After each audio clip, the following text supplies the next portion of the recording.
పేదరికం లేని సమాజం కోసమే కృషి చేస్తున్నట్టు తెలిపారు. పేదరికం లేని సమాజమే ధ్యేయంగా ముఖ్యమంత్రి Chandrababu Naidu, deputy CM Pawan Kalyan P4 కార్యక్రమాన్ని ప్రారంభించారు. వెలగపూడిలోని సచివాలయానికి సమీపంలో నిర్వహించిన ఈ కార్యక్రమానికి పెద్ద సంఖ్యలో ప్రజలు తరలివచ్చారు. పేదల సంక్షేమానికి శ్రీకారం చుట్టిన వ్యక్తి ఎన్టీఆర్ అని, అన్ని విషయాలను తనకు ఆయన స్ఫూర్తి అని చంద్రబాబు చెప్పుకొచ్చారు. తాము చేసిన అభివృద్ధి వల్ల తెలంగాణలో అత్యధిక తలసరి ఆదాయం వస్తోంది.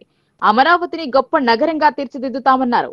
ప్రజలకు ఏ మంచి పనులు చేయాలని తాను ఆలోచిస్తున్నానని చంద్రబాబు చెప్పారు.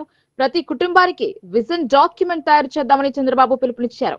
P4 విధానంలో ప్రభుత్వం మెంటర్ గా ఉంటుందన్నారు. ప్రతి ఇంటికి సౌకర్యాలు కల్పిస్తామన్నారు. సమాజం ఇచ్చిన దాన్ని తిరిగి ఇవ్వాల్సిన అవసరం ఉందన్నారు.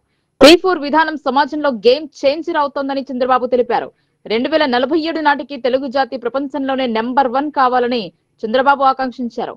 పబ్లిక్ ప్రైవేట్ పీపుల్ పార్ట్నర్షిప్ గా ఈ విధానం తీసుకొచ్చారు. మార్గదర్శి బంగారు కుటుంబం నినాదంతో P4 కార్యక్రమానికి శ్రీకారం చుట్టారు. మంగళగిరికి చెందిన నరసింహ కుటుంబాన్ని తొలి బంగారు కుటుంబంగా, భవన నిర్మాణ కార్మికుడు ఇమాన్యుయల్ కుటుంబాన్ని రెండో బంగారు కుటుంబంగా ఎంపిక చేశారు. చంద్రబాబుకు అందుకే మద్దతిచ్చా పవన్ కళ్యాణ్. మరోవైపు AP deputy CM Pawan Kalyan మాట్లాడుతూ తెలుగు ప్రజలు బాగుండాలనేదే సీఎం చంద్రబాబు తన ఆకాంక్ష అని తెలిపారు. సమర్థ నాయకుడు కాబట్టే చంద్రబాబుకు మద్దతిచ్చినట్లు ఆయన చెప్పారు. ఆయన సీఎం అయ్యాక కార్మికుల జీవితాల్లో మార్పు వచ్చిందన్నారు.